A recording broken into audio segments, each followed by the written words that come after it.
you're on. Oh, I don't hear music. Aw. Dun dun dun dun dun dun dun dun dun dun dun dun. We're gonna improvise. We adapt and overcome. Hello. Welcome everyone to Region 9's Region Talk podcast, a forum for emergency managers within Region 9 and for IAEM. We are definitely going to get into some Region 9 news real quick and then hop into our segment Round the Regions, Region 10. It is the last region on our Round the Region segment. We've made it all over the United States of America, and we will finish out our segment with our Region 10 secretary. But before that, I'm going to go ahead and let y'all know, Region 9ers, there is going to be a survey coming out to you. This survey is gauging your interest in being a volunteer. Now, you can be a volunteer directly onto the committees. You could be a caucus IAEM headquarters international liaison through the committees, through the caucuses that are currently standing at the international level. Or you can also join some of the committees that are Region 9 specific. There are a few that are in this survey, so I'm going to go ahead and just read out the survey a little bit. You'll put in your name, your email address, and then the committees are Access and Functional Needs, Bylaws Working Group, which we are definitely going to need the help on, Critical Infrastructure, DEI, Healthcare, Higher Education, Judicial EM, Membership, Non-Governmental Organizations, so consider your VOADs and those in those other organizations who are not only for active disasters, the Private and Public Partnerships, Public Affairs, Tribal Affairs, Veteran Affairs, and then the Region 9 Symposium and Awards. So definitely, if you want to be a part of the 2025 Symposium, please fill out this evergreen survey. This is just the standalone committee sign up for you. Whenever you want to join something, go ahead and fill out your information, and the IAEM Region 9 Secretary will receive the input and reach out to you directly to make sure that you get to be where you want to be to make some kind of contribution to Region 9. Alrighty, so be ready for that survey link to go out on a Substack newsletter in December.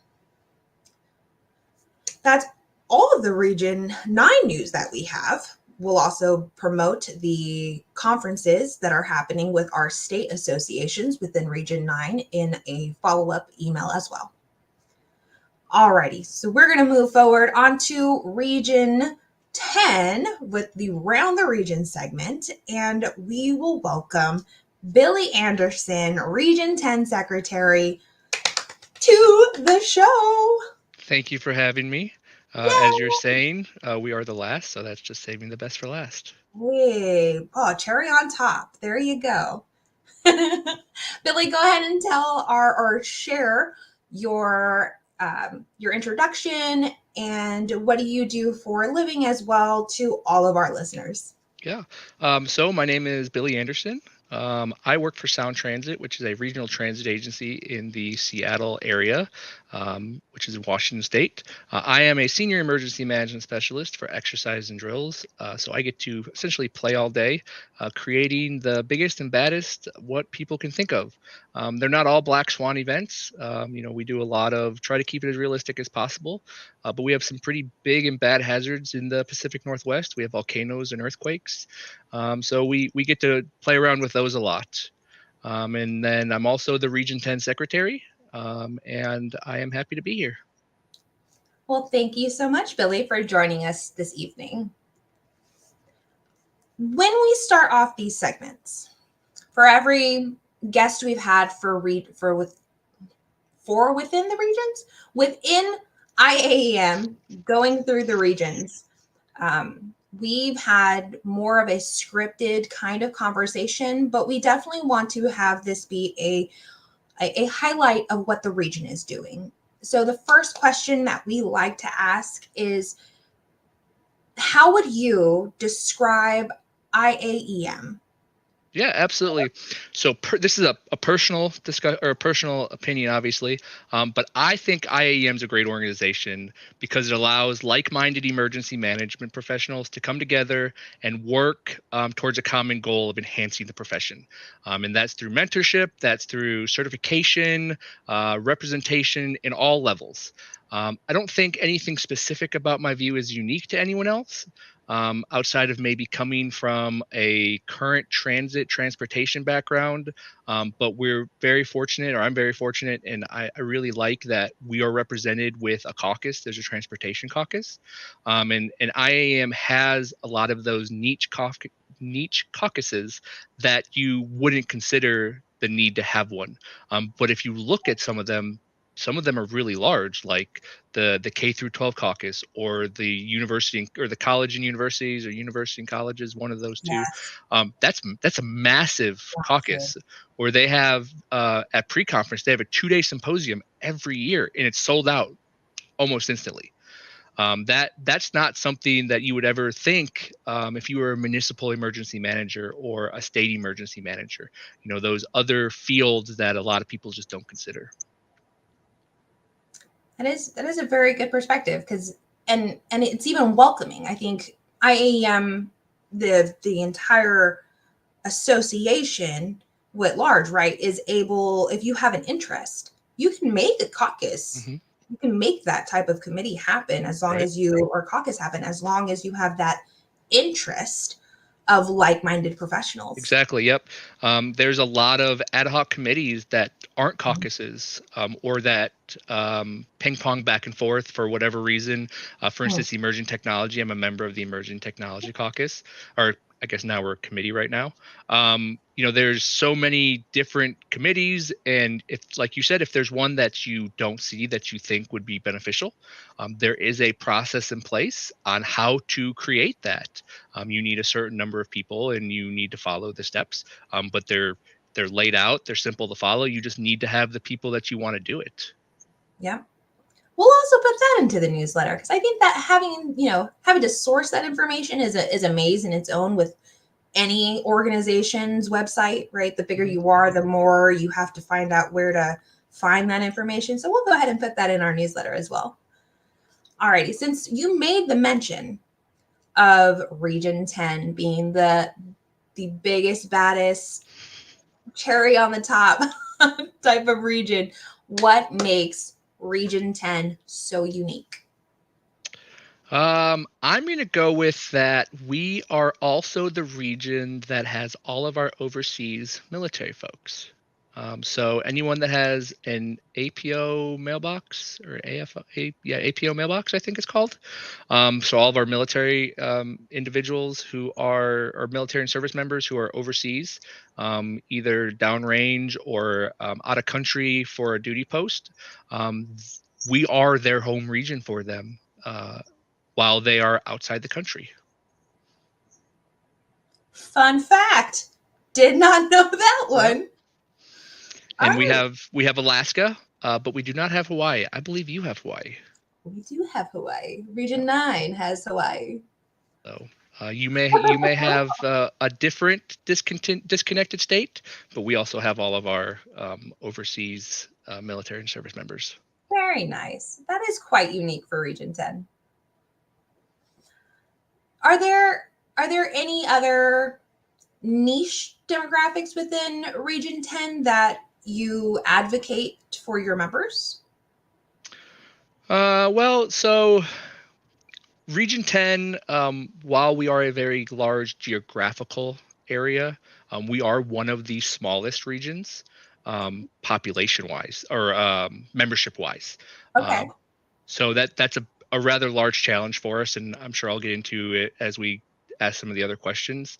But with our more rural states like Idaho and Mhm. Alaska, there's a lot of um, different subsets of emergency management you have to consider, and a lot of work with indigenous individuals who are indigenous to those states that a lot of other states don't have to deal with. And knowing the different groups of people to deal with and how those groups work, and their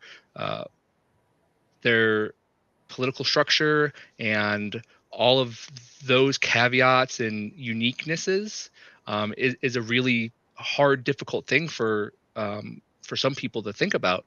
But it's just another walk, another day at the office for all of our Alaska emergency managers or any of our emergency managers in Washington who have a lot of tribal land with them or are tribal emergency managers, because of we have a lot of Native Americans that live in the state of Washington too. Yeah, that conversation, actually, the conversation regarding Native Americans and emergency management professionals within Native tribal lands, came up actually organically in work today. So I'm very shocked that something that was so small in conversation for us is so big for you. And I'm actually really glad to hear that tribal community members and tribal emergency managers are such a big proponent of Region 10. Yep. We try to just like IAEM as a whole is is real big with inclusion and equity and DEI. That's something that we try to also maintain in Region 10, and it's a big thing for us. Awesome. Well, you said we would get into that type of question of your small membership. Let's get into it now. So, being a small membership region, what kind of activities are you planning or trying to develop to bring up your engagement? Absolutely. So this year, the Region 10 board has set a very ambitious engagement plan that we're hoping to be able to accomplish for 2024. We are planning on attending each of our states' association conferences, starting with Alaska here very soon, and then Idaho is in January or February, or I'm going to Idaho, so I should probably figure that out. And then Oregon, and then we end the year with the Washington State Emergency Management Association, WASEMA. So that is one of the big engagement goals that we're looking at. We are also working on revamping our student and university population, our engagement with that. Nice. In the Pacific Northwest, there are very few schools that actually offer an emergency management program or an emergency management / business continuity type degree. So that does cause some difficulties. I know in the state of Washington, Pierce College has a very large and robust program and a great student chapter, but that's one of the only big university or big college programs or college degree programs that we have in the Pacific Northwest. There's a program in Anchorage at the University of Alaska. And I believe they also might have one at the University of Alaska Fairbanks, but don't quote me on that.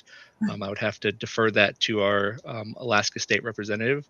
But outside of that, we just don't have those programs.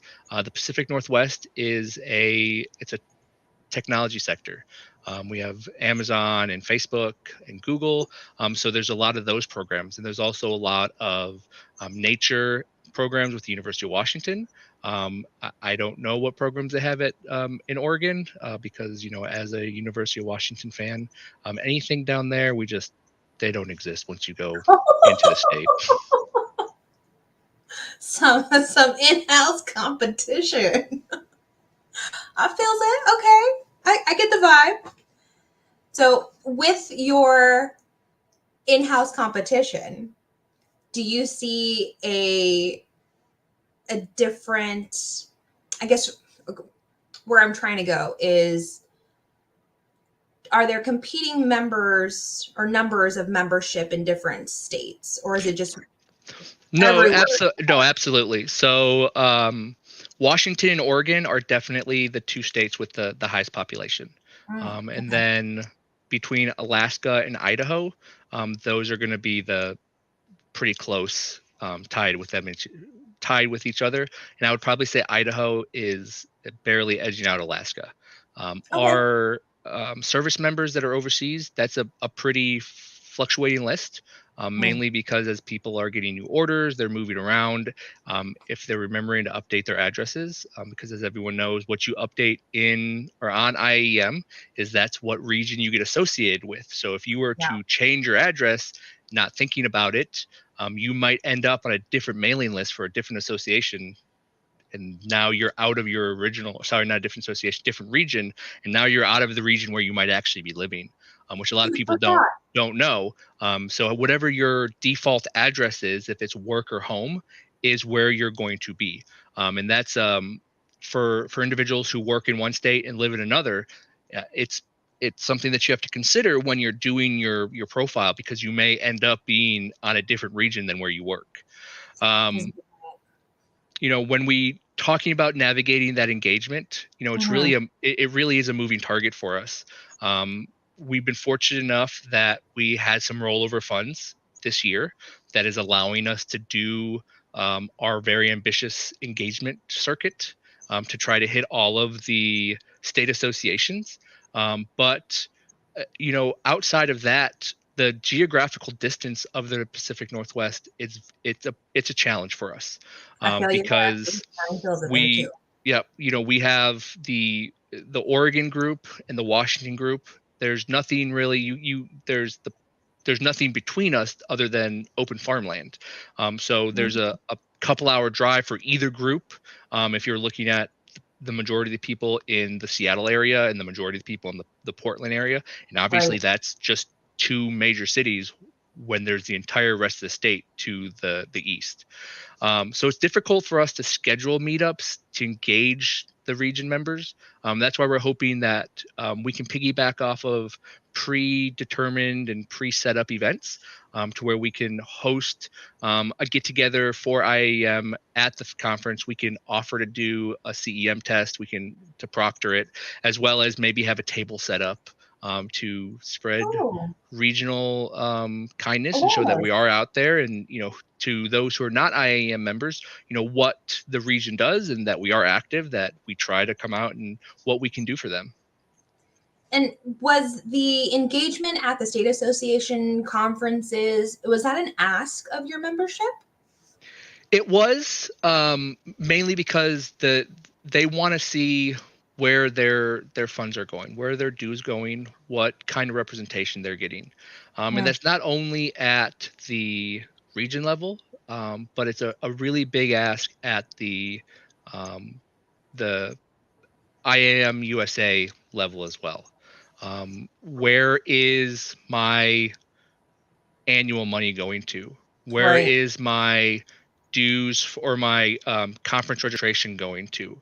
Um, where does that money go? And what am I actually getting out of it? Because there are a lot of questions that I can't give answers to, Mm. um, on those topics, just because they don't, I don't have them, or I'm not told them. So That's fair. Are there other asks and are there other asks and concerns of your current membership? we have been asked when we had our in-person Region 10 meeting at conference, a big ask was more in-person events. Mm. So that's partially, we were already working internally with the board to figure out what 2024 was going to look like. So as all the regions know, we just recently did budgets earlier this year for 2024.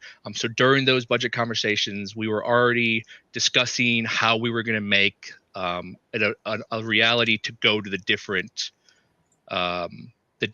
state associations. So that was before we even got to the Region 10 in-person meeting. But during that meeting, when we did have the open floor, having more events was a big thing.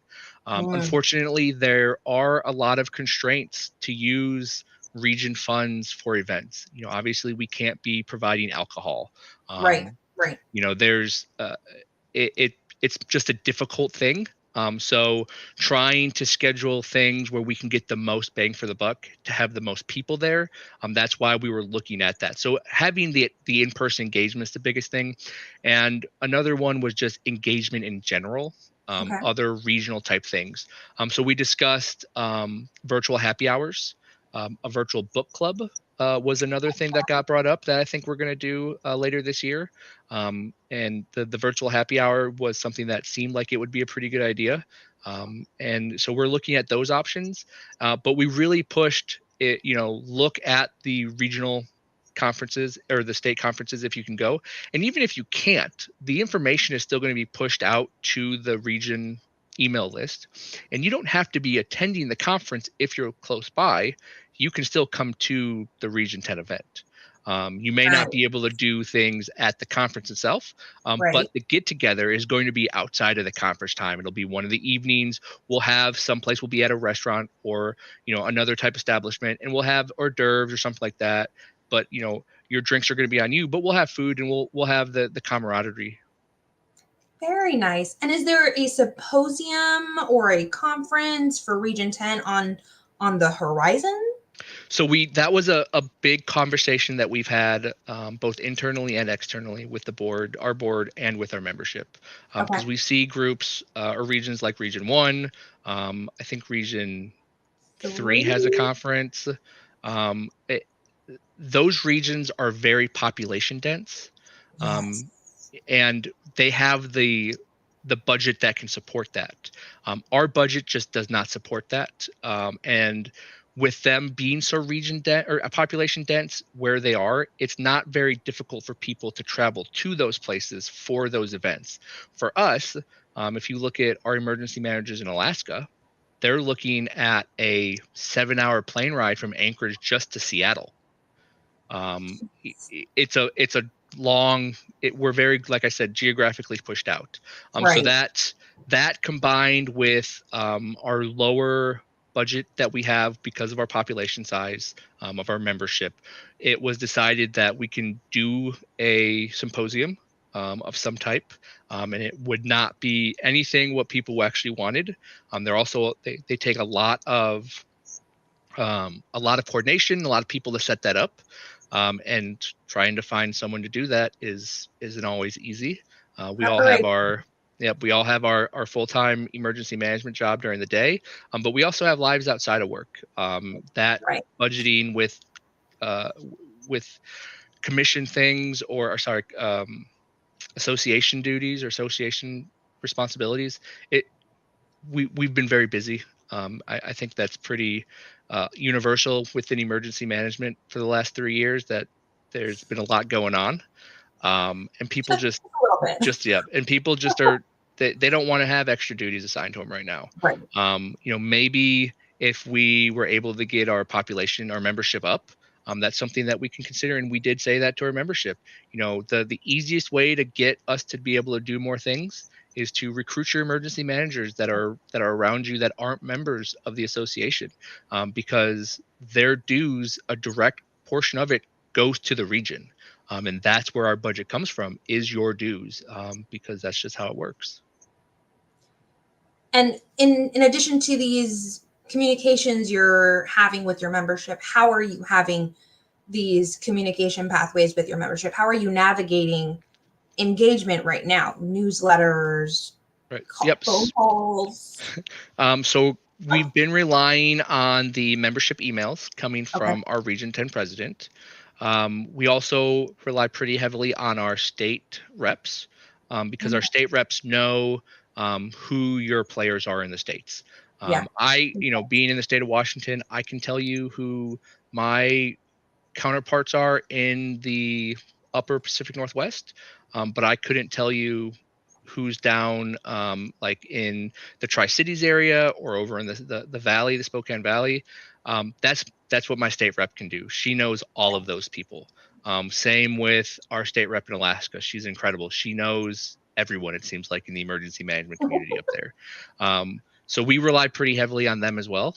They're also a great conduit for uh, as initiatives come up, or if they're getting questions or concerns from the membership, they have a direct pathway to our president, and they Okay. can work together to either come up with an answer or a remedy to whatever that problem is.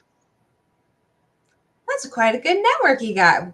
Communications going on over there. Hey, you guys have a whole a podcast and a newsletter. I mean, you guys are doing leaps and bounds, it seems like.